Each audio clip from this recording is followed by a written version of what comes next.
আসসালামু আলাইকুম। শুরু করছি আমৃত্যু ভালোবাসি তোকে উপন্যাসের 34, 35 এবং 36তম পর্ব। লিখেছেন সালমা চৌধুরী। মেঘ তাড়াহুড়া করে আইসক্রিম শেষ করেছে। দুশ্চিন্তায় আইসক্রিমটাও শান্তিমতো খেতে পারেনি।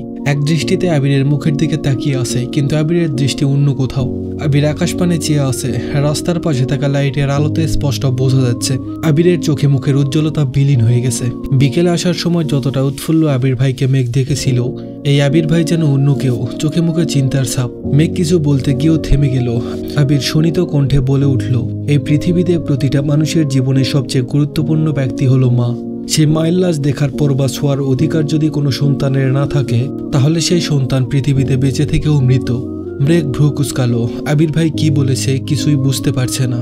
আবির অসীম দূরত্ব থেকে দৃষ্টি সরিয়ে মেঘের দিকে তাকিয়ে ভরাট কণ্ঠে বলল, যে মানুষটাকে দেখে এসেছিলি তিনি আর কেউ নয়, তোর আমার আমাদের সবার একমাত্র ফুপি। এই কথা শোনা মাত্র মেঘের রক্ত সঞ্চালন বন্ধ হওয়ার অবস্থা হয়ে গেছে। মেঘ চিৎকার দিয়ে উঠে বলল, কি? আবির সরু নেত্রে তাকিয়ে আছে। মেঘের চোখ যেন কোটর ছেড়ে বেরিয়ে আসতে চাইছে, চোখে মুখে অবিশ্বাসের ছাপ। এই কথা কখনোই বিশ্বাসযোগ্য নয়। জন্মের পর থেকে মেঘ জেনে এসেছে তাদের বাবা চাচা 3 জন। 18 বছর পর হঠাৎ করে ফুপি আসবে কোথা থেকে? আচমকে এমন কথা শুনলে বিশ্বাস করবে না, এটাই স্বাভাবিক। আবির গম্ভীর কণ্ঠে বলে উঠল, আমি জানি তুই বিষয়টা এত সহজে মানতে পারবি না, কিন্তু কিছু সত্যি কঠিন হলেও মানতে হবে। মেঘের দম বন্ধ হয়ে আসছে, গলা শুকিয়ে কাঠ হয়ে গেছে। গলা দিয়ে কোনো কথাই বের হচ্ছে না। এতক্ষণ যাবৎ কত প্রশ্নই মাথায় ঘুরছিল, এক মুহূর্তেই যেন সব প্রশ্ন উধাও হয়ে গেছে। মেঘ আতঙ্কিত কণ্ঠে শুধালো, আপনি কি আমার সাথে মজা করছেন? প্লিজ সত্যি করে বলুন উনি কে? আবির কপাল কুঁচকে ভারী কণ্ঠে বলল, তোর সাথে কি আমার মজার সম্পর্ক? আর সিরিয়াস বিষয় নিয়ে আমি মজা করব কেন? ওনার নাম মাহমুদা খান আমিনা। নাম শুনে কি মনে হচ্ছে তোর? মেঘ এখনো অবিশ্বাস্য দৃষ্টিতে তাকিয়ে আছে। ঢোক গিলে ভারী কণ্ঠে বলল, আপন ফুপ্পি। আবির কণ্ঠ দ্বিগুণ ভারী করে বলল, হ্যাঁ। আলী আহমদ খান আর মোজাম্মেল খানের একমাত্র ছোট বোন এবং ইকবাল খানের একমাত্র বড় বোন। মেঘের দোকান দিয়ে হিজাবের উপর দিয়েই গরম বাতাস বেরোতে শুরু করেছে। নিঃশ্বাস আটকে আসছে বারবার। আবির ভাই তো মজা করার মানুষ না, আর ওনার চোখ মুখ দেখে মনে হচ্ছে না যে উনি মজা করছেন। আর বিয়েতে ওই মহিলার আচরণও বুঝিয়ে দিচ্ছিল ওনার সাথে গভীর কোনো সম্পর্ক আছে। তাহলে কি উনি সত্যি সত্যি ফুপ্পি হন? এত বড় কথাটা কোনোদিনও শুনল না, কিন্তু কেন? মেঘ ভাবনা চিন্তা করে প্রশ্ন করল, এত বছরে কোনোদিন তো ওনাকে আমাদের বাসায় যেতে দেখিনি। আব্বুদের আপন বোন হলে বাসায় যান না কেন? আবির মৃদু হাসলো, ভরাট কণ্ঠে বলল, উনাকে বাসায় যেতে দেখবি কিভাবে? ওর জন্মের প্রায় 10 বছর আগে উনি খান বাড়ি ছেড়েছেন। 27 বছর হবে ওই বাড়িতে পা পড়েনি উনার। মেঘ ভ্রু কুঁচকে প্রশ্ন করল, কেন, কি হয়েছিল? আবির শান্ত কণ্ঠে বলা শুরু করলো, ফুপ্পি যখন ভার্সিটিতে পড়াশোনা করত তখন ফুপ্পির একজনের সাথে প্রেমের সম্পর্ক গড়ে ওঠে। পুরো ঘটনা আমি জানি না, তবে বাসায় বিষয়টা জানাজানি হয়ে গিয়েছিল। তখন আমার আম্মু নতুন বউ, বছরখানিক হবে আম্মুর বিয়ে হয়েছে। তোর আম্মুর তখনও বিয়েই হয়নি। ফুপ্পির এই ঘটনা জানার পর আব্বু আর চাচ্চু ফুপ্পিকে মেরে একটা রুমে 3 মাস দরজা বন্ধ করে আটকে রেখেছিল। তখন দাদু বেঁচে ছিলেন, তবে অসুস্থ ছিলেন, কথাও বলতে পারতেন না। আম্মু দাদুর যত্ন করত, আবার ফুপির দেখাশোনাও করত। ফুপ্পি আম্মুর হাতে পায়ে ধরে কান্নাকাটি করেছে, কিন্তু আম্মুর কিছুই করার ছিল না। 3 মাস ফুপ্পির উপর 2 ভাই অত্যাচার করেছে যেন ওই ছেলেকে ভুলে যায়। এক পর্যায়ে ফুপ্পি খাওয়া দাওয়া বন্ধ করে দেয়। ধীরে ধীরে অনেক বেশি অসুস্থ হয়ে পড়ছিল। চিকিৎসা করে ফুপ্পিকে কিছুটা সুস্থ করার পর ফুপ্পি বাড়ি ছেড়ে চলে গেলেন। ভাইদের অত্যাচারে সে যে বাড়ি ছেড়েছিল আর কোনোদিন বাড়িতে ঢুকতে পারেননি। বাড়ি থেকে পালিয়ে গিয়ে ফুপাকে বিয়ে করে বছরখানেক ঢাকাতেই ছিল। চিঠির মাধ্যমে আম্মুর সাথে কয়েকবার যোগাযোগ করেছিলেন। ফুপ্পি বাড়ি ছাড়ার 1 বছরের মাথায় দাদু মারা গেছেন। ভাগ্যক্রমে তখন মেজো মামা আমাদের বাসায় ছিল, ঢাকার চাকরির পরীক্ষা দিতে আসছিল। আম্মু মেজো মামাকে ফুপ্পির বাসায় ঠিকানা দিয়ে দাদুর মৃত্যুর খবর পাঠিয়েছিল। এই কথা আব্বুরা কেউ জানতো না। ফুপ্পি ফুফা 2 জনই আসছিল দাদুকে দেখতে। তখন আসিফ ভাইয়া ফুপ্পির পেটে ছিল। খানবাড়ি চৌকাটে পা রাখতেই আব্বুর চোখ পড়ে দরজায়। চিৎকার দিয়ে 1 সেকেন্ডেই দাদুর লাশ চাদর দিয়ে ঢেকে রান্নাঘর থেকে দাঁড়িয়ে বের হয়েছিলেন। যদি ফুপ্পি চৌকাট পার হওয়ার চেষ্টা করে তাহলে খুন করে ফেলবে। বাড়ি ভরা মানুষ থাকায় আব্বুকে আর চাচুকে সবাই আটকে রেখেছিল, না হয় সেদিন খুন খারাপই হয়ে যেত। কত কত মুরব্বীরা উপস্থিত ছিল, কিন্তু আব্বুর মাথা সেদিন কেউ ঠান্ডা করতে পারেনি। দাদুল্লার ছোঁয়া তো দূর, ফুপ্পিকে লাশ দেখতে পর্যন্ত দেয়নি। লাশ দাফন করে বাড়িতে পা রেখে প্রথম প্রশ্নটা করেছিলেন, আমিনারে খবর দিয়েছে কে? মায়ের মৃত্যুর শোকের থেকেও সেদিন 1000 গুণ বেশি তীব্র ছিল ওনার রাগ। কোনোভাবে জানতে পেরেছে আম্মু খবর পাঠিয়েছে। সেদিন সেই অবস্থাতেই আম্মুকে বাড়ি থেকে বের করে দিয়েছিলেন। অথচ ফুপ্পি ওনার মায়ের পেটের বোন, সেই বোনকে খবর দেওয়ার শাস্তি স্বরূপ আম্মাকে 2 মাস নানা বাড়িতে থাকতে হয়েছিল। একদম সংসার ভাঙা পর্যন্ত চলে গিয়েছিল। তখনকার সময়ে সংসার ভাঙা আম্মুর পক্ষে বা নানা বাড়ির মানুষের পক্ষে মেনে নেওয়া সম্ভব ছিল না। তারপর নানা, বড় মামা, আত্মীয় স্বজনরা অনেক বুঝিয়ে 2 মাস পরে আম্মুকে বাসায় নিয়ে আসেন। আব্বুর শর্ত একটাই ছিল, আর কোনোদিন ফুপ্পির সাথে যোগাযোগ করতে পারবে না। নিজের সংসার বাঁচাতে বাধ্য হয়ে সেই শর্ত মেনে নিয়েছিল আম্মু। মেজো মামা ফুপ্পির বাসায় গিয়ে সব ঘটনা বলে আসছিল। সেদিন থেকে আজ পর্যন্ত ফুপ্পির সাথে বাসার কারো যোগাযোগ নেই। মেঘ এতক্ষণ যাবৎ বিস্ময়কর দৃষ্টিতে আবিরের মুখের পানে চেয়েছিল। নিজের বাড়িতে এত বড় রহস্য লুকিয়ে আছে, অথচ সে কিছুই জানে না। আবির গলা খাকারি দিয়ে গম্ভীর কণ্ঠে বলল, তুই আমায় পাষাণ হিটলার বলিস, অথচ আমার থেকেও বড় মাপের হিটলার এত বছর যাবৎ খানবাড়িতে রাজত্ব করে আসছেন, যাদের কথার উপরে কারো কথা চলে না, যাদের ইচ্ছার বিরুদ্ধে কেউ কিছু করতে পারে না। ফুপ্পি নিজের পছন্দের মানুষকে বিয়ে করার অপরাধে মায়ের লাশ দেখার অধিকারটা পর্যন্ত হারিয়েছেন। 28 বছর যাবৎ বাবার বাড়িতে পা রাখেন না। কতটা নিষ্ঠুর হলে মানুষ এমন কাজ করতে পারে? মেঘ দীর্ঘশ্বাস ছেড়ে প্রশ্ন করল, আপনি ফুপ্পিকে কিভাবে চিনেন? আমি ওনার সম্পর্কে জানতাম না। ছোটবেলায় একবার আম্মু পুরনো জিনিসপত্র বের করছিলেন, তখন একটা অ্যালবাম বের হয়েছিল। আমি অ্যালবামটা খুলে দেখছিলাম। আম্মুর বিয়ের ছবি থেকে শুরু করে দাদা, দাদু, চাচ্চু, মোটামুটি অনেকেরই ছবি ছিল। যেহেতু ছোট ছিলাম, আগ্রহ নিয়ে ছবিগুলো দেখছিলাম আর সবাইকে চেনার চেষ্টা করছিলাম। হঠাৎ কয়েকটা ছবিতে চোখ পড়ে। ছবিগুলো দেখে চিনতে পারছিলাম না বলে আম্মুকে জিজ্ঞেস করেছিলাম। আম্মু কিছু বলার আগে আব্বু রুমে চলে আসছিল। আব্বু আমার হাত থেকে অ্যালবাম নিয়ে আমায় পড়তে বসতে বলেন। আমিও চুপচাপ পড়তে চলে গিয়েছিলাম। এই বিষয়ে আর ভাবিনি কখনো। তার কয়েক বছর পর দেশ ছাড়ার আগে আব্বু আম্মুর কিছু কাগজপত্রের দরকার ছিল। আমি তখন আব্বুর ফাইলের কাগজ খুঁজছিলাম। তখন একটা ফাইল চোখে পড়ে। ওই ফাইলে সার্টিফিকেট, ছবি, আরো কিছু কাগজপত্র ছিল। মাহমুদা খান আমিনা নামটা আমি প্রথমবার সেখানেই দেখছিলাম। বাবা মায়ের নামের জায়গায় দাদা দাদুর নাম লেখা ছিল। ছবিগুলো দেখে ছোটবেলায় অ্যালবামে দেখা ছবিগুলোর কথা মনে হয়েছিল। আমি সেখান থেকে একটা ছবি নিয়ে গিয়েছিলাম। আম্মুকে একবার জিজ্ঞেসও করেছিলাম, কিন্তু আম্মু বলেছেন আম্মু কিছু জানে না, আর এ বিষয়ে যেন কোনোদিন কাউকে কিছু জিজ্ঞেস না করি। তখন কিছুদিন আমার মাথায় বিষয়টা ঘুরছিল। পরে ভাবছি হয়তো মারা গেছেন, তাই আম্মু জানে না বা জিজ্ঞেস করতে না করেছেন। বিষয়টা সেখানেই ভুলে গিয়েছিলাম। কিন্তু ছবিটা যে আমার কাগজপত্রের সাথে চলে গিয়েছিল এটা আমি জানতাম না। ওখানে গিয়ে ছবিটা দেখে ফেলতেও ইচ্ছে করছিল না, তাই আব্বু আম্মুর ছবির সঙ্গে রেখে দিয়েছিলাম। তবে কোনোদিন এই বিষয় নিয়ে আর ভাবিনি। কথাগুলো শেষ করে আবির একটু থামলো। মেঘ জিজ্ঞেস চোখে চেয়ে আস্তে করে বলল, তারপর? আবির আবার বলা শুরু করলো, গত বছরের শেষের দিকে জান্নাত আর আসিফ ভাইয়াকে নিয়ে একটা ঝামেলা হয়েছিল। তখন রাকিব আমাকে আসিফ ভাইয়ের ফেসবুক আইডি পাঠিয়েছিল। ওইখানে কভার ফটোতে একটা ছবি ছিল। কেন জানি আমার ছবিতে থাকা মহিলাটাকে খুব পরিচিত মনে হচ্ছিল।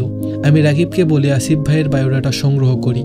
ওইখানে আমি দ্বিতীয়বারের মতো নাম দেখি মাহমুদা খান আমিনা। সেদিন প্রথমবারের মতো আমি বড়সড় ধাক্কা খেয়েছিলাম। আমি সবকিছু খুঁজে সেই পুরনো ছবিটা বের করে বারবার ফেসবুকের ছবির সাথে মিলিয়েছিলাম। অস্থিরতায় সেদিন প্রায় মরতে বসেছিলাম। নিজের চোখে বিশ্বাস করতে পারছিলাম না। বিশ্বাস করতে কষ্ট হচ্ছিল যে আমার একজন ফুপ্পি আছে, তাও আবার জীবিত। সেদিন পরিস্থিতি সামলানোর বিন্দুমাত্র শক্তি ছিল না আমার। সেই রাতেই তানভীর আর রাকিবকে আসিফ ভাইয়ের বাসায় পাঠিয়েছিলাম। আমি ফুপ্পির সাথে সেদিন প্রথমবারের মতো ফোনে কথা বলছিলাম। নাম পরিচয় বলার পর ওনার সে কি কান্না! তানভীরকে আঁকড়ে ধরে অনেক কেঁদেছিল। ফুপ্পির 28 বছর চেপে রাখা সব কষ্ট কান্নায় পরিণত হয়েছিল।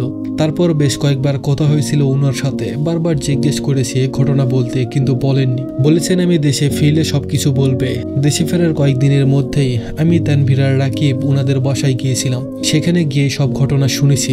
মেঘ আগের তুলনায় কিছুটা স্বাভাবিক হয়েছে। মেঘ পুনরায় প্রশ্ন করল, জান্নাতাপুর কি ঝামেলা হয়েছিল? আবির এতক্ষণ গম্ভীর থাকলেও এবার একটু হাসার চেষ্টা করলো। ধীর কণ্ঠে শুধালো, তেমন কিছু না। মেঘ আস্তে করে বলল, প্লিজ বলুন। আবির না পারতেও বলল, ফুপ্পিরা এত বছর যশোরে ছিল। গত বছরে ভাইয়ার চাকরি হওয়ায় সব পরিবারে ঢাকায় আসছে। কোনো এক অনুষ্ঠানে ভাইয়া জান্নাতকে দেখেছে, সেই জন্য ভাইয়ার জান্নাতকে অনেক ভালো লেগেছে। কোনোভাবে খবর নিয়েছে জান্নাত ঢাকা বিশ্ববিদ্যালয়ে পড়ে।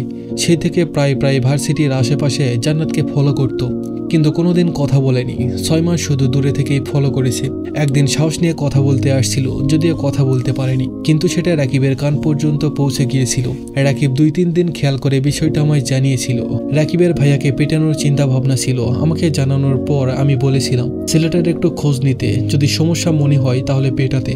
রাকিব খোঁজ নিয়ে জানতে পেরেছে ভালো জব করে, অফিসে সবার সাথে নম্র ভদ্র আচরণ করে। সেখান থেকেই ফেসবুকের আইডি সংগ্রহ করে আমাকে দিয়েছিল। যাকে পেটানোর প্ল্যান ছিল সে আমার ভাই হয়ে গেল। যখন জানতে পারছে ভাইয়া জান্নাতকে পছন্দ করে তখন রাকিব আর বাধা দেয়নি। তবে রাকিবের একটাই কথা ছিল, আমি দেশে না ফিরলে আর ফুপির পুরো ঘটনা না জানলে সে জান্নাতের বিয়ের সিদ্ধান্ত নিবে না। ধীরে ধীরে জান্নাত আর ভাইয়ের মধ্যে মোটামুটি ভালো সম্পর্ক হয়েছে। আমি দেশে ফিরলাম, ভেবেছিলাম দেশে ফিরেই ওদের বিয়ে দিব, কিন্তু দেশে আসার পর থেকে তোর কোচিং টিউশন থেকে খবর নিয়ে দেখলাম তোর পড়াশোনার নাজেহাল অবস্থা। এভাবে পড়লে চান্স পাবি না। তোর পড়াশোনা গুছিয়ে দেওয়ার জন্য একজন মানুষ দরকার ছিল। তখন জান্নাতের কথা মাথায় আসে আর জান্নাতকে আনি। জান্নাতের বিষয়ে সিদ্ধান্ত নেওয়ার অধিকার যেহেতু রাকিবের, আর রাকিব আমার বেস্ট ফ্রেন্ড, তাই বিয়ের আলোচনা হওয়ার আগেই বন্ধ করে দিয়েছিলাম। কিন্তু অফিসিয়াল কাজে ভাইকে 6 মাসের জন্য দেশের বাইরে যেতে হবে। ভাইয়া চাচ্ছিলেন বিয়ে করে বউ নিয়ে কয়েক মাস ঘুরে তারপর যাবে, কিন্তু তোর অ্যাডমিশন টেস্টের থেকে আমার কাছে তাদের বিয়ে গুরুত্বপূর্ণ ছিল না। আমি রাজি হই না বলে ভাইয়া ঘুরাঘুরির প্ল্যান বাদ দিয়ে বলেছে শুধু বিয়েটা করবে, বিয়ের পর তোকে যত ইচ্ছে পড়াতে। কিন্তু আমার কথা হলো, একবার বিয়ে হলে মানে জান্নাতের মাথায় সংসারের চিন্তা ঢুকবে, তখন তোর প্রতি তার দায়িত্ব কমে যাবে। এটা তো আমি কখনোই হতে দিব না। ভাইয়া যখন বুঝতে পারছে আমায় মানাতে পারবে না তখন জান্নাতকে বোঝানো শুরু করেছে। কিন্তু জান্নাত তো আমায় বা রাকিবকে সবকিছু বলে দেয় জান্নাতের মাথা যাতে না খেতে পারে। সেজন্য 2-1 মাস যাবৎ জান্নাতের সঙ্গে ভাইয়ার যোগাযোগ বন্ধ রেখেছি। রাকিব নতুন সিম কিনে দিয়েছে জান্নাতকে। যেদিন রাতে তুই আমাকে কল দিয়েছিলি সেদিন আমি, রাকিব আর তানভীর ফুপিদের বাসায় ছিলাম। বিয়ের কথাবার্তা বলতে গিয়েছিলাম। তুই চান্স পেলে বিয়ে হবে এরকমটাই শর্ত ছিল। কিন্তু রাতে ফেরার পর তোর খাতা ভর্তি হাবিজাবি লেখা দেখে আমার মাথায় রক্ত উঠে গিয়েছিল। যার জন্য আমি এত মানুষের বিরুদ্ধে লড়তেছি, সে কিনা পড়াশোনাটাকে গুরুত্বই দিচ্ছে না। সেই রাগে সেদিন খাতা পুড়িয়েছিলাম যাতে তুই পড়াশোনায় মনোযোগ দিস। যাদের সামনে বারবার গর্ব করে বলেছি আমার মেয়ে চান্স পাবে, চান্স না পেলে আমি তোদের মুখ দেখাবো না, চান্স না পেলে আমি তাদের মুখোমুখি হতে পারতাম না। তারা মুখে কিছু বলুক বা না বলুক, মনে মনে হলেও বলতো এত কিছু করেও তো মেঘ চান্স পেল না। এই কথাটা পৃথিবীর কোনো মানুষ যাতে বলতে না পারে সেই জন্য আমি তোকে সারাক্ষণ পড়ার কথা বলতাম। আলহামদুলিল্লাহ, তোর চেষ্টা আমার ইচ্ছে পূরণ হয়েছে। আল্লাহ আমার মনের আশা পূরণ করেছে, আর তোকেও অসংখ্য ধন্যবাদ। মেঘের গলায় আটকে থাকা নিঃশ্বাসটা দীর্ঘশ্বাস হয়ে বেরিয়ে আসলো। মেঘের আড়ালে মেঘকে নিয়ে কত কত ঘটনা ঘটেছে। আবির ভাইয়ের গত 4 মাসের করা আচরণগুলো বারবার মনে হচ্ছিল। আবির রাজভারী কণ্ঠে আবার বলে উঠল, সবাই জানে খান বংশের বড় ছেলে আমি। চাচাতো ভাই বোনদের মধ্যে আমি বড় হলেও সত্যিকার অর্থে আসিফ ভাইয়া আমাদের মধ্যে সবার বড় আর আমি দ্বিতীয়। পরিস্থিতি মোকাবেলা করতে বা আমি সফল হতে পারবো কিনা জানি না, তবে আমি আমার জায়গা থেকে সর্বোচ্চ চেষ্টা করব ফুপ্পির সাথে আমাদের বাসার সম্পর্ক ঠিকঠাক করার। এটুকু থেমে আবির আবার বলল, জানিস মেঘ, এই 2 জন মানুষের জন্য আমাদের বাড়ির প্রতিটা মানুষ ভেতর থেকে দুমড়ে মুচড়ে ভেঙে গেছে। তাদের রাগ আর অনাদেয় কর্মকাণ্ডের ফলাফল ভোগ করতে হয় বাকি সদস্যদের। ফুপির মতো কাকামুনির জীবনের সুখ শান্তিও কেড়ে নিয়েছে এই মানুষগুলো। কাকামুনি ঠান্ডা মেজাজের মানুষ হওয়ায় আর শুধুমাত্র ভাই বলে হয়তো এখন পর্যন্ত ঠিক আছে, নয় ফুপির মতো অবস্থা কাকামুনিরও হতো। কাকামুনি সবার সামনে প্রাণোচ্ছল থাকে ঠিকই, কিন্তু ওনার ভেতরটাই সব থেকে বেশি বিধ্বস্ত। ফুপ্পি তো তবুও ভালোবাসার মানুষকে পেয়েছেন, কাকামুনি তো তাও পেলেন না। মেঘের মস্তিষ্ক জোরে বিচরণ করছে লক্ষাধিক প্রশ্ন, কিন্তু সেসব প্রশ্নের উত্তর শুধু বাবা চাচার নামে উঠে আসবে। কাকামুনির জীবনের ইতিহাস শোনারও ইচ্ছে নেই, তাই এই বিষয়ে প্রশ্ন করল না। নিজের আব্বু আর বড় আব্বু এতটা পাষাণ এটা ভাবতেই মেঘের কষ্ট হচ্ছে। মেঘ বিভোর হয়ে স্মৃতি মনে করায় ব্যস্ত। আবির ভাই ফেরার পর থেকে যা যা ঘটছে সব মনে করার চেষ্টা করছে। হঠাৎ মাথায় আসলো আবির ভাই যে বারবার বাবা চাচাদের মুখের উপর কথা বলেন, ওনারা যদি আবির ভাইকে, এটুকু ভেবেই মেঘ থেমে গেল। চিন্তিত স্বরে বলল, আপনি আব্বু আর বড় আব্বুর মুখের উপর কথা আর বলবেন না প্লিজ। নিজের প্রতি প্রিয়সীর দুশ্চিন্তা দেখে আবির আনমনে হেসে উঠল। স্বাভাবিক কণ্ঠে বলল, আমি যদি কথা না বলি তাহলে ওনারা ওনাদের মর্জি মতো সবকিছু করবেন। ওনাদের সকল ইচ্ছে পূরণ করা আমার পক্ষে সম্ভব না। আমি কারো প্রিয় হয়ে থাকতে চাই না। আমি তাই করব যা আমার করতে ইচ্ছে করবে। মেঘের শীতল চাউনি দেখে আবির ভারী কণ্ঠে বলে উঠল, তোকে আগেও বলেছি, এখনো আবার বলছি, কখনো কারো মন রাখার চেষ্টা করবি না। ঠিক সেই কাজটাই করবি যেটা তোর মন করতে চাইবে। বিষয় ছোট হোক বা বড়, আগে নিজের মনকে প্রায়োরিটি দিবি। আর ফুপির বিষয়টা ভুলেও কাউকে বলবি না। বাড়িতে কাউকে এইসব বিষয় নিয়ে কোনো প্রশ্ন করবি না। তোকে জানানোর দরকার ছিল তাই জানিয়েছি। আজকের পর থেকে বুঝে শুনে পাগলামি করবি, কারণ আমি চাই না তোর পাগলামিকে সিরিয়াসলি নিয়ে কেউ তোর মনে আঘাত করুক। কথা শেষ করে মেঘকে নিয়ে বাড়ি ফিরেছে আবির। মেঘের মনে আজ কোনো অনুভূতি নেই। এই যে এতদিন জান্নাত আপুকে নিয়ে এত দুশ্চিন্তা করলো, সেই জান্নাত আপু সম্পর্কে তার ভাবি হয়ে গেছে। বাড়ির রহস্য না জানলে আজ মেঘ আবিরকে নিজের মনের কথা বলেই দিত, কিন্তু তার বাড়ির মানুষ যে ভালোবাসার জাতশত্রু তারা তো কোনোদিন মানবে না। আবির ভাইয়ের প্রতি সে যে অসম্ভব দুর্বল। আবির ভাইকে এই জীবনে কি আদৌ পাবে? আবির বাইক চালাচ্ছে আর মনে মনে ভাবছে, আমার জীবনটা কেন এমন হলো? তোর প্রবল অভিমান আমায় দেশ ছাড়তে বাধ্য করেছিল। 6 বছর যাবৎ আমি নিজের উপলব্ধি জমিয়েছি, সেই সুদীর্ঘ অভিসন্ধি বাস্তবায়নের সুযোগটাও পেলাম না। আমি ভেবেছিলাম দেশে ফিরে তোর কাছে আমার চিত্তের অবক্ত প্রণয় প্রকাশ করব। এত বছর তোকে ঘিরে কত লক্ষাধিক স্বপ্ন দেখেছি, সেই সব স্বপ্নের কথা জাহির করব। গত 6 বছর শুধু একটাই পরিকল্পনা করেছি, কিভাবে তোকে আমাতে আসক্ত করব। 3 মাসের মধ্যে তোকে আমার বউ করে নিব, এই দৃঢ় সংকল্পে নিজেকে প্রস্তুত করছিলাম। কিন্তু একটা ঘটনা আমায় চূর্ণ বিচূর্ণ করে দিয়েছে। গত 1 বছর যাবৎ আমি নিজের সঙ্গে লড়াই করছি, তোকে উপেক্ষা করার বিন্দুমাত্র শক্তি যে আমার ছিল না। দেশে ফিরে প্রথমবার তোর লালিত মুখমণ্ডল আর মায়াবী আঁখি দেখে এক মুহূর্তের জন্য নিজেকে উন্মাদ মনে হয়েছিল। ইচ্ছে হয়েছিল খানবাড়ির সব নিয়ম নীতি বিনাশ করে হলেও তোকে আমার করে নেই, কিন্তু আমি পারিনি। আজও আমি তোকে ভালোবাসি বলতে পারছি না। তুই পরিবার ছাড়তে পারবি না, আর আমি তোকে নিজেকে প্রতিষ্ঠিত করা ছাড়া আমার আর কোনো পথ খুঁজে পাচ্ছি না। তোকে পাওয়ার জন্য যতটুকু যোগ্যতা অর্জন করা দরকার আমি ঠিক ততটুকুই যোগ্য হব। তারপরেও আমার তোকেই লাগবে। আমার তোকে পাওয়ার ইচ্ছে যতটা প্রবল, তোর মনেও আমাকে পাওয়ার সেই শানিত ইচ্ছে জাগাতে হবে। পরিস্থিতি যতই কঠিন হোক, তোর আমার প্রতি গাঢ় আস্থা থাকতে হবে। তুই আমার হলে আমি পুরো দুনিয়ার সঙ্গে লড়তে পারবো, কিন্তু তোকে না পেলে আমার প্রণয়ের পরিণতি হবে মৃত্যু।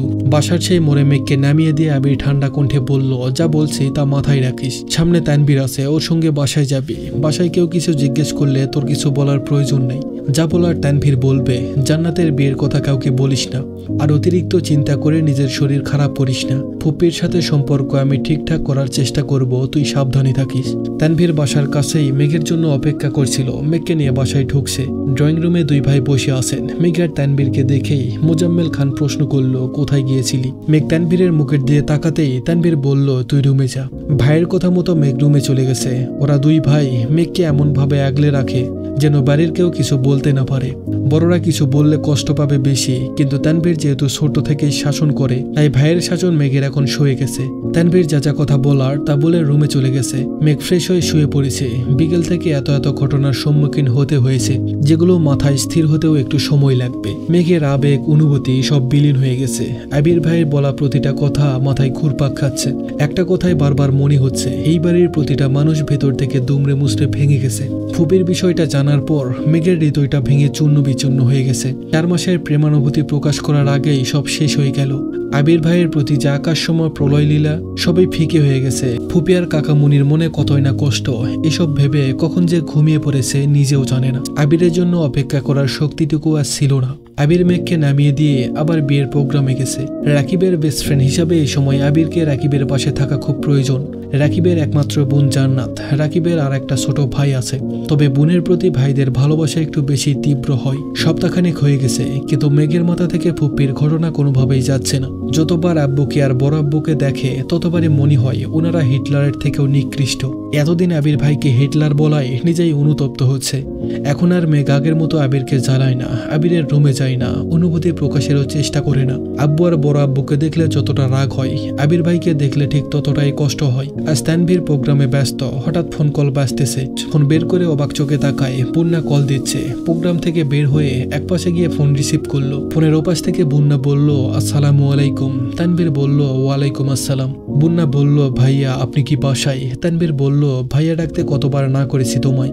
বুন্না বলল, সরি, আর ভাইয়া বলবো না। মেঘের কি কিছু হয়েছে? আমি কল দিলে রিসিভ করে না, হঠাৎ রিসিভ করলেও ঠিকমতো কথা বলে না। তানভীর বলল, বুনু একটু মানসিক চাপে আছে, কিছুদিনের মধ্যেই ঠিক হয়ে যাবে। বুন্না বলল, কি হয়েছে? বুন্না মনে মনে ভাবছে, আল্লাহ জানে আবির ভাইকে নিয়ে কোনো ঝামেলাই হলো কিনা। তানভীর বলল, তেমন কিছু না। তোমার কি খুব দরকার? কিছু বলার থাকলে আমায় বলতে পারো, আমি বুনুকে জানিয়ে দিব। বুন্না আমতা আমতা করে বলল, ওই রকম কিছু না, কথা হইতেছে না তাই চিন্তা হচ্ছিল, এজন্যই আপনাকে কল দিলাম। তানভীর ঠান্ডা কণ্ঠে শুধালো, আর কোনো কারণ নেই? বুন্না আস্তে করে বলল, না মানে আছে। তানভীর ধীর কণ্ঠে বলল, বলো। বুন্না ঢোক গিলে ভয়ে প্রশ্ন করল, আজকে কি আপনার একটু সময় হবে? তানভীর ভ্রুকুচকে প্রশ্ন করল, কেন? বুন্না একটু থেমে বলল, আপনার সাথে কি দেখা করা যাবে? আপনি মেঘকে নিয়ে আসলে ভালো হতো, যদি আপনার সময় হয় আর কি। তানভীর জানালো, বুনুর মনের অবস্থা খুব একটা ভালো না। তারপরে আমি জিজ্ঞেস করব বুনু না আসলে কি আমি আসতে পারবো, নাকি দেখা করতে হলে বুনুকে নিয়ে আসতেই হবে। বুন্না কিছু বলছে না দেখে তানভীর আবার বলল, আমি বিকালে কল দিব তোমায়, রাখছি এখন। তানভীর ফোন রেখে আবিরকে কল দিল। আবির করা নিষেধ, মেঘকে এখন কোথাও নিয়ে যাবে না। মেঘের মন মেঘকেই ঠিক করতে হবে। সব বিষয়ে আবির বা তানভীর মেঘকে সাহায্য করতে পারবে না। তানভীর কি করবে বুঝতে পারছে না। মেঘকে জিজ্ঞেস না করলে বা মেঘের মতামত না নিলে পরবর্তীতে বুন্না বিষয়টা জানালে তানভীরকে ভুল বুঝবে। আবার মেঘ যদি ঘুরতে যেতে রাজি হয়ে যায় তাহলে আবির তো তানভীরকে মেরেই ফেলবে। দুটানা কাটিয়ে শেষমেশ মেঘকে কল করলো তানভীর। মেঘ তখন উপন্যাস পড়ায় ব্যস্ত। বাসায় শুয়ে বসে থেকে আর ভালো লাগছিল না। ফোন চাপতে গেলে আবির ভাইয়ের আইডি সামনে আসে। আবির ভাইকে দেখলেই বুকের ভেতরটা কেঁপে ওঠে। পড়াশোনার চাপ নেই, বাড়ির কারোর সাথে কথা বলতে ভালো লাগে না। চুপচাপ শুয়ে বসে থাকলে বারবার শুধু পপ্পির কথা মনে পড়ে। এসব কিছু কাটাতে আবির ভাইয়ের দেয়া উপন্যাসের বইগুলো পড়া শুরু করেছে। বেশিরভাগ সময় উপন্যাস পড়ে। উপন্যাস পড়ার আরেকটা অন্যতম কারণ হলো নিজেকে সবার থেকে আড়াল করে রাখা। তানভীর 2-3 বার জিজ্ঞেস করেছে ঘুরতে যাবে কিনা, কিন্তু মেঘের ঘুরতে যাওয়াতে কোনো ইচ্ছে নেই। বোন রাজি না হওয়াতে তানভীরের জন্য ভালোই হয়েছে। আবিরের কাছে বকা খেতে হয়নি, কিন্তু বন্যা দেখা করবে কিনা কে জানে। বিকেলের দিকে প্রোগ্রাম শেষ করে তানভীর বন্যাদের বাসার গলি পর্যন্ত গিয়ে বন্যাকে কল দিল। বন্যা কিছুক্ষণের মধ্যে রেডি হয়ে একটা শপিং ব্যাগ হাতে নিয়ে আসলো। তানভীরের সাথে একা ঘুরতে যাওয়ার ইচ্ছে ছিল না বলে মেঘকে আনতে বলছিল, কিন্তু মেঘ এলো না। অথচ তানভীর এসে দাঁড়িয়ে আছে। তাই বাধ্য হয়ে বন্যা বের হয়েছে। ঘন্টাখানেক তানভীরের সাথে বাইকে ঘুরেছে, কিন্তু একবারের জন্য তানভীরকে স্পর্শ করেনি। সন্ধ্যার দিকে রেস্টুরেন্টে বসে আছে বন্যা আর তানভীর। বন্যা আশেপাশে একবার তাকিয়ে পরিস্থিতি বোঝার চেষ্টা করলো। তারপর হাতের শপিং ব্যাগটা তানভীরের দিকে এগিয়ে দিয়ে বলল, এগুলো আপনার জন্য। তানভীর বিস্মিত সমেত তাকিয়ে বলল, আমার জন্য? বন্যা উপর নিচ মাথা নাড়ালো। তানভীর বলল, কিন্তু কেন? বন্যা বলল, আপনি 2 বার আমায় ট্রিট দিয়েছেন, গিফটও দিয়েছেন। আমারও তো উচিত চান্স পাওয়ার খুশিতে আপনাকে কিছু দেওয়া। তানভীর শপিং ব্যাগটা নিজের কাছে এগিয়ে নিল। র্যাপিংয়ে মোড়ানো একটা বক্স খুলতে চোখ পড়ল একটা কালো চেইনের ঘড়ি, অনেক সুন্দর ডিজাইনের, মোটামুটি দামিও। তানভীর ঘুরিয়ে ফিরিয়ে ঘড়িটা দেখে বলল, ঘড়িটা অনেক সুন্দর, কিন্তু আমি তো ঘড়ি পরি না। বন্যা আস্তে করে বলল, ছেলেদের হাতে ঘড়ি থাকলে ভালো লাগে তাই নিয়েছি। আপনি ঘড়ি পরেন কিনা তা তো আমি জানতাম না। তানভীর বলল, ব্যাপার না, পছন্দ করে এনেছো তার জন্য ধন্যবাদ। এই বলে তানভীর ঘড়িটা হাতে দিল। শপিং ব্যাগে আরেকটা সুন্দর ওয়ালেট আর ঘড়ির বক্স শপিং ব্যাগে রেখে খাওয়া দাওয়া করে বন্যাকে বাসার কাছে পৌঁছে দিয়ে তানভীর বাসায় আসছে। আবির ড্রয়িং রুমে বসে কফি খাচ্ছিল। তানভীরের হাতে ঘড়ি দেখে কপাল কুঁচকে ঠাট্টার স্বরে বলল, কারো জন্য কেউ একজন তার ইচ্ছের বিরুদ্ধে কত কাজই না করছে, অবশ্য এইসব দেখতে ভালোই লাগছে। তানভীর ঘড়ি পরা হাতটা নিজের পিছনে লুকিয়ে মন খারাপ করে বলল, মজা করছো? আবির সশব্দে হেসে উঠল। তানভীর গাল ফুলিয়ে সিঁড়ি দিয়ে উঠছে। আবির সোফায় বসে সেদিকে তাকিয়ে হেসেই যাচ্ছে। বেশ কিছুদিন কেটে গেল। খাবার টেবিলে দেখা হয় মেঘ আর আবিরের। মেঘ 2 একবার আবির ভাইয়ের দিকে তাকায়, চোখাচোখি হলেই চোখ নামিয়ে নেয় মেঘ। আবির সকালে খেয়ে অফিসে চলে যায়। মিমা রাদিয়া স্কুলে যায়। মেঘ বাসায় একা একা থাকে। প্রতিদিন বিকেলে ছাদে যায়, গাছগুলো দেখাশোনা করে। বাকি সারাদিন আবির ভাইয়ের দেয়া উপন্যাসের বই পড়ে। 2টা উপন্যাস শেষ করে ফেলেছে। 3য় উপন্যাসটা যত পড়ছে মেঘের মনের ভেতর প্রেমানুভূতি তত সক্রিয় হতে শুরু করেছে। ফিকে হয়ে যাওয়া অনুভূতিরা আবারও জাগ্রত হচ্ছে। আবির ভাইয়ের প্রতি ধারালো ভালোবাসার টানে 28 বছরে গত হয়ে যাওয়া ইতিহাসটাকে পিছনে ফেলে নতুন করে স্বপ্ন দেখতে শুরু করেছে। হয়তো আবির ভাইকে পাওয়ার স্বপ্ন পূরণ হবে, নয়তো সারা জীবন আবির ভাইকে একতরফা ভালোবেসে যাবে। তবুও মুখ লুকিয়ে আবির ভাইকে এড়িয়ে চলবে না। রাত 11টার দিকে মেঘের 3য় উপন্যাসটা পড়া শেষ হয়েছে। সেই থেকে আবির ভাইয়ের জন্য অপেক্ষা করছে। গত কিছুদিন যাবৎ আবির ভাই বাড়িতে আসা যাওয়াতে মেঘের বিশেষ কোনো নজর ছিল না। বাইকের শব্দ শুনেও বেলকুনিতে যেতে ইচ্ছে হয়নি তার। আজ এতদিন পর মেঘ আবির ভাইয়ের জন্য বেলকুনিতে দাঁড়িয়ে অপেক্ষা করছে, অথচ আবির ভাই ফিরছে না। আবির ইদানিং অফিস থেকে সন্ধ্যায় বাসায় ফিরে ঘন্টাখানেক পর আবার বের হয়। ফিরতে ফিরতে রাত 12টা বেজে যায়। যেহেতু মেঘ আবিরের সাথে কথা বলে না, আবিরের জন্য অপেক্ষাও করে না, তাই আবিরও নিজের মতো চলাচল করে। 12টার দিকে আবির বাসায় ফিরেছে। আবিরকে দেখেই মেঘ বেলকুনি থেকে মিষ্টি করে হাসলো। এতদিন পর আজ মেঘের মুখে একটু মিষ্টি হাসি ফুটেছে। আবির বাইক থেকে সেই দৃশ্য দেখলো কিনা কে জানে। আবির নিজের রুমে ফ্রেশ হতে চলে গেছে। মেঘ চুপি চুপি ড্রয়িং রুমে আসছে। এত রাতে কেউই সজাগ নেই। টেবিলের উপর আবিরের জন্য খাবার ঢেকে রাখা হয়েছে। মেঘ খাবারগুলো দেখছে। এর মধ্যে আবির নিচে নামলো। মেঘের থেকে কয়েক পা পিছিয়ে দাঁড়িয়ে ডাকলো, কি করছে সেখানে? আবিরের কণ্ঠ শুনে আতকে উঠে ঘাড় ঘুরিয়ে তাকালো মেঘ। মেঘ আবিরের চোখাচোখি হতেই আবির একটানা 2 বার ভ্রু নাচালো। মেঘ নিঃশব্দে হেসে উঠল। দীর্ঘ প্রতীক্ষার পর প্রিয়সীর মুখে হাসি দেখে আবিরের মন এক মুহূর্তে শান্ত হয়ে গেছে। আবির চোখ বন্ধ করে দীর্ঘশ্বাস ছেড়ে নিজেকে সুস্থির করার চেষ্টা করলো। মেঘ মাথা নিচু করে বলল, আপনি এগুলো দিয়ে কিভাবে খাবেন? আপনাকে একটা ডিম ভেজে দেই? মেঘের এমন কথায় আবির চোখ মেলে তাকালো, ভারী কণ্ঠে জবাব দিল, কোনো প্রয়োজন নেই, আমি খেতে পারবো।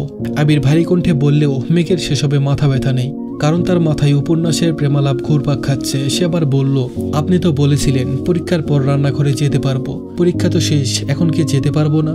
আবির স্বাভাবিক কণ্ঠে প্রশ্ন করল, তোর কি ডিম ভেজে খেতে ইচ্ছে করছে? আমি করে নিয়ে আসবো। মেঘ ডানে বামে মাথা নেড়ে বলল, আমি ভাজবো। আবির গম্ভীর কণ্ঠে শুধালো, তুই ডিম ভাজতে পারিস? মেঘ দাঁত কেলিয়ে হেসে বলল, আম্মুরা ডিম ভাজার সময় আমি দেখেছি। আবির পুনরায় বলল, তোর ভাজতে হবে না, তুই বস, আমি ডিম ভেজে নিয়ে আসছি।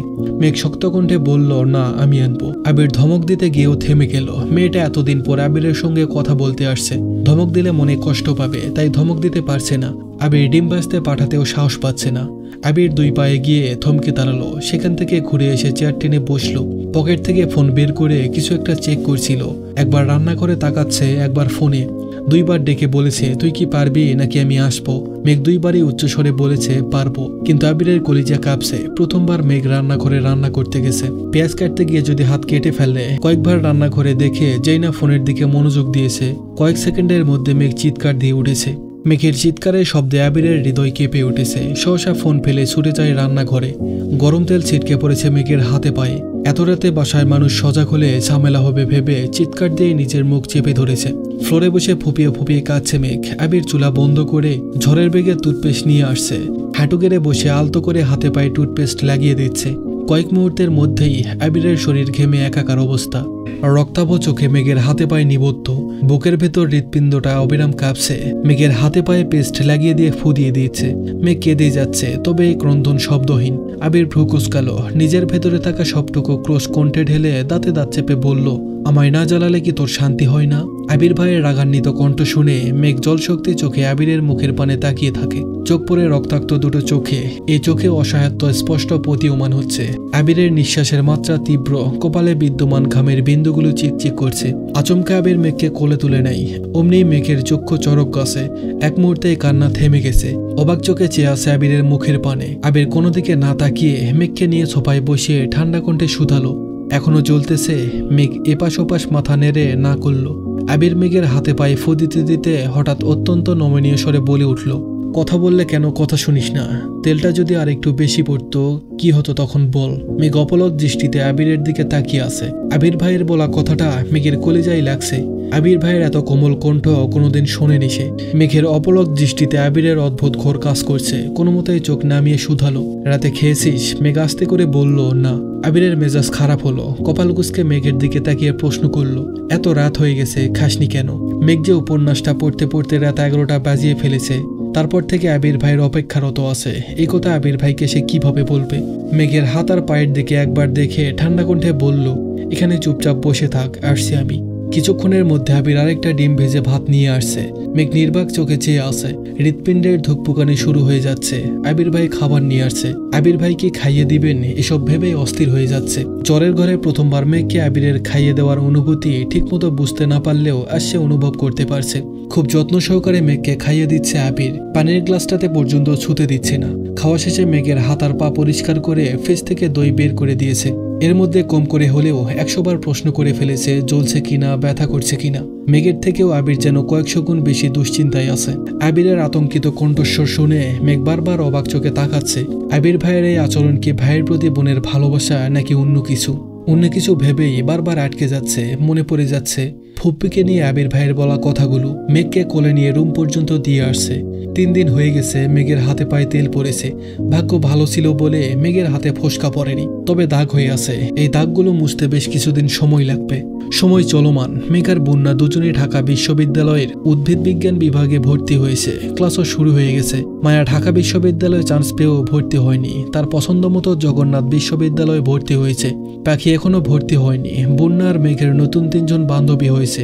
লিজা, সাদিয়ার, মিষ্টি আর 2 জন ছেলে বন্ধুও হয়েছে, মিনহাজ আর তামিম। মিনহাজের সাথে বন্ধুত্বটা খুব অদ্ভুতভাবে হয়েছে। প্রথম দিন মেঘ আর বন্যা আশপাশ দেখতে দেখতে ডিপার্টমেন্টে হাঁটছিল। এক ছেলে একটা রুম থেকে দৌড়ে বের হচ্ছিল। মেঘ আর বন্যা অন্যমনস্ক থাকায় বিষয়টা খেয়াল করেনি। ছেলেটা কাছাকাছি আসতেই মেঘ জুতো সরতে গিয়ে হাতে ব্যথা পেয়েছে। অথচ ছেলেটা মেঘার বন্যাকে দেখে দৌড় থামিয়ে উচ্চস্বরে চেঁচিয়ে উঠল, দেখে চলতে পারো না কোন ইয়ার? বন্যা আস্তে করে বলল, প্রথম বর্ষ। ছেলেটা বিরক্তির স্বরে বলল, ওহ, এই বলেই চলে যায়। বন্যা আর মেঘ দুজনেই আহম্মকের মতো চেয়ে থাকে। ছেলের হাবভাব দেখে মনে হচ্ছিল সিনিয়র কোনো বড় ভাই। তারপর যখন দেখলো এই ছেলে ওদের সাথেই পড়ে, তখন দুই বান্ধবী তেলে বেগুনে জ্বলে উঠেছিল। এরপর থেকে ছেলে বেশ কয়েকবার মেঘার বন্যার সঙ্গে কথা বলতে আসছে। প্রথম দিনের দুষ্টামির জন্য প্রতিদিন কম করে হলেও 10 বার করে মাপ চায়। বন্যার মেঘকে এখন আপু বলে ডাকে। সেই মিনহাজের সাথে ভর্তির দিন থেকে তামিমের পরিচয়। আস্তে আস্তে ভালো বন্ধুত্ব হয়ে গেছে। মিনহাজের মাধ্যমে বন্যার মেঘের সঙ্গেও তামিমের খুব একটা ভালো বন্ধুত্ব হয়ে গেছে। আর শুক্রবার বাড়িতে মাদিয়ার মেঘের হইচই চলছে।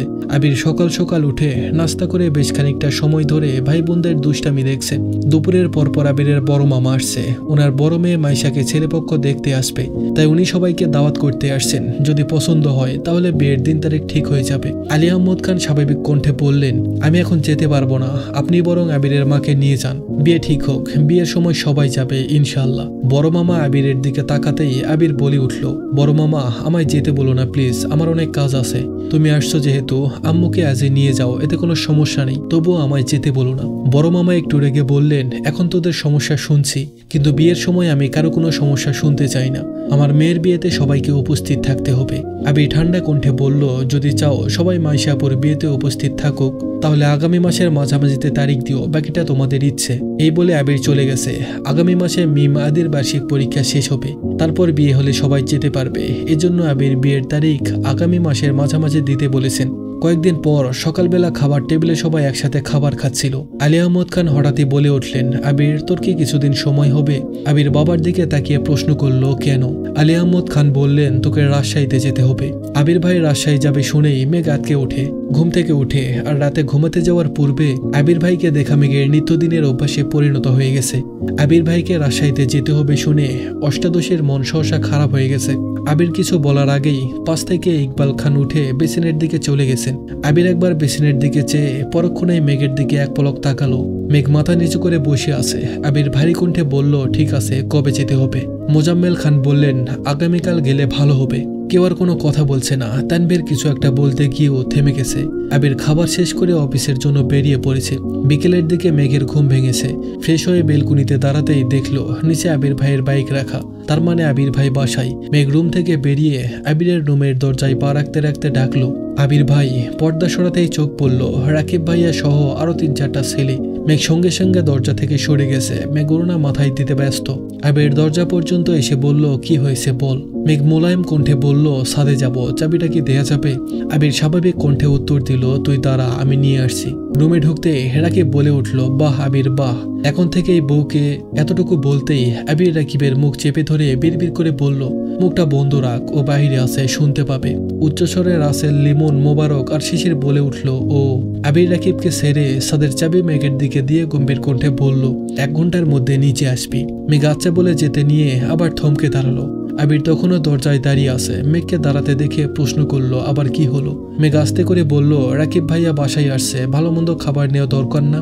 আবির কপাল কুঁচকে তাকালো। ধীরস্থির কণ্ঠে বলল, এখানে রাকিব ছাড়াও আরো কয়েকজন আছে, সবার সাথে কথা বলার আপাতত কোনো প্রয়োজন নেই। আর তোর পক্ষে থেকে আমি রাকিবের খবর নিব না, যা এখন। ঘরে ঢুকতেই সবাই একসাথে বলে উঠল, এখনই এই অবস্থা আবির? আবির বিরক্তি স্বরে বলল, কি অবস্থা? শিশির বলে উঠল, এখনই ওগুলো সম্বর্ধন করিস, বিয়ের পর কি বলবি? আবির ঠাট্টার স্বরে বলল, ওগো, হ্যাগো, জান, কলিজা, ফুসফুস, ময়না, টিয়া, টুনটুনি, কত কিছুই তো আছে। শিশির বলে উঠল, ফাজলামি বাদ দিয়ে বিয়েটা তাড়াতাড়ি কর, আমরা তোর প্রণয়ের শুভ পরিণতি দেখতে চাই। আবিরের মুখের হাসি মুহূর্তেই গায়েব হয়ে গেছে। ধপ করে বিছানার পাশে বসে গুঁড়ো ভরা কণ্ঠে বলল, যদি পারতাম সেই কবেই ওরে আমার রানী বানিয়ে ফেলতাম, পারছি না তো। রাসেল স্বাভাবিক কণ্ঠে বলল, সেসব বাদ দে, তোর এখন রাজশাহী যাওয়ার কি দরকার বলতো? এই সপ্তাহে আমাদের মিটিং হওয়ার কথা ছিল, তুই চলে গেলে কিভাবে হবে? আবির বলল, আমায় যেতে হবে, মিটিং পরে করব। লিমন সচেতন কণ্ঠে শুধালো, তোর ইকবাল চাচুকে পাঠালেই হয়, এমনিতে উনি তো বেশিরভাগ দায়িত্ব সামলান। আবির ভারী কণ্ঠে বলল, উনি সিলেট আর চট্টগ্রাম সব দায়িত্ব সামলান, ওনার রাজশাহী যাওয়া বারণ। লিমন প্রশ্ন করল, কেন? আবির বলা শুরু করলো, অনেক বছর আগের ঘটনা। যখন রাজশাহীতে প্রথমবার কোম্পানির কাজ শুরু হয়েছিল, তখন বেশ কয়েক বছর কাকামণি রাজশাহীতে ছিলেন। ওইখানে যে বাসাতে ছিলেন ওই বাসার মালিকের মেয়েকে কাকামণির ভালো লাগতে শুরু করে। মালিকের মেয়েরও কাকামণিকে ভালো লাগে। ধীরে ধীরে ওনাদের মধ্যে প্রেমের সম্পর্ক গড়ে ওঠে। কিছুদিনের মধ্যে মালিকের পরিবার বিষয়টা জানতে পারে। তাদের দিক থেকে আপত্তি ছিল না, বিয়েও করিয়ে দিতে চেয়েছিলেন, কিন্তু কাকামণি চেয়েছিলেন পরিবার নিয়ে গিয়ে বউ উঠিয়ে আনবে। সে যে রাজশাহী থেকে বাসায় আসছিল আব্বু আর চাচুকে নিতে, ওই দিনের পর থেকে আজও রাজশাহীতে পা দিতে পারেননি। বিয়ে তো করতে পারেননি, রাজশাহী পর্যন্ত যেতে পারেননি। জোর করে আব্বু আর চাচুর পছন্দে কুমিল্লা থেকে কাকিয়াকে বিয়ে করে এনেছিলেন। মনের বিরুদ্ধে গিয়েও সংসারে মনোযোগ দিতে হয়েছিল। সংসারে মনোযোগ আনার পিছনে পুরো ক্রেডিট কাকিয়ার। উনি অনেক ভালো মানুষ। উনি কাকামণির পাশে বন্ধুর মতো ছিলেন। এখন পর্যন্ত রাজশাহীর বেশিরভাগ কাজ চাচ্চু করেন। এই প্রথম আমি যাব। শিশির দীর্ঘশ্বাস ছেড়ে বলল, তোর কি হবে রে আবির? আবির মুস্কি এসে উত্তর দিল, সিদ্ধান্ত তো কবেই নিয়ে নিয়েছি। মেঘকে পেলে বাঁচবো, আর না হয়। রাসেল প্রশ্ন করল, তোর বাবা চাচার সমস্যা কি? আবির দীর্ঘশ্বাস ছেড়ে বলল, সমাজ। ওনারা সমাজের চোখে ভালো থাকতে আপন মানুষদের মনকে হাজারবার খুন করতে পারেন। অফিসিয়ালি কিছু বিষয় নিয়ে বেশ কিছুক্ষণ আলোচনা চলল। এর মধ্যে মেঘ এসে চাবি দিয়ে গেছে। সন্ধ্যার দিকে রাকিবরা চলে গেছে। রাকিবদের গেট পর্যন্ত এগিয়ে দিয়ে ফেরার পথে মেঘের দরজার সামনে আবির দাঁড়িয়ে পড়ল। দরজা ধাক্কা দিয়ে তাকাতেই চোখ পড়ল, মেঘ টেবিলের উপর মাথা নিচু করে বসে আছে। আবির মোলায়েম কণ্ঠে বলল, আসবো? মেঘ মাথা তুলে ঘাড় ঘুরিয়ে অশ্রুসিক্ত চোখে তাকালো। অমনি গাল বেয়ে নোনা জল গড়িয়ে পড়তে শুরু করে। আবিরকে দেখে মেঘ আবার মাথা নিচু করে ফেলল। আবির এগিয়ে এসে মেঘের পাশে দাঁড়িয়ে প্রশ্ন করল, চা খাবি নাকি কফি? এমন প্রশ্ন শুনে পুনরায় মুখ তুলে আবিরের মুখের পানে তাকালো। এই যে সে কান্না করছে, কই একটু সান্ত্বনা দিবে তা না। মেঘ মনে মনে ভাবছে কখন কি বলতে হয়, এই বেটাকে কিছুই জানে না। মেঘের বৃহদখী যুগল আবিরের চোখে নিবদ্ধ। গাল বেয়ে এখনো নোনা জল গড়িয়ে পড়ছে। আবিরের অষ্টদয় কিছুটা প্রশস্ত হলো। কণ্ঠ খাদে নামিয়ে বলল, এই যে কান্না করছিস, একটু পরই তো মাথা ব্যথা শুরু হবে। তুই নিজের চিন্তা নাই করতে পারিস, আমার তো করতে হবে। মেঘ অশ্রুসিক্ত আঘিতে তাকিয়ে প্রশ্ন করল, আপনার চিন্তা করতে হবে কেন? আবির একটু ভেবে বলল, কাঁদতে কাঁদতে যদি চোখে অন্ধকার দেখিস তখন সবাই তোকে কানি বলবে। তানভীরের কত কষ্টই না হবে যখন সবাই ওকে কানির ভাই বলবে। আবির সশব্দে হাসছে আর মেঘ নির্বাক চোখে তাকিয়ে আছে। আবির হাসি থামিয়ে বলল, চা খাবি নাকি কফি খাবি এটা বল, তারপর কান্না করিস। মেঘ কপাল গুটিয়ে বলল, কফি। আবির মুচকি হেসে বলল, গুড গার্ল, এবার কান্না শুরু কর। আমি আসার আগ পর্যন্ত কাঁদবি, 1 সেকেন্ডের জন্য থামবি না। রেডি? মেঘ আহম্মকের মতো চেয়ে আছে। আবির হাসতে হাসতে রুম থেকে বেরিয়ে গেছে।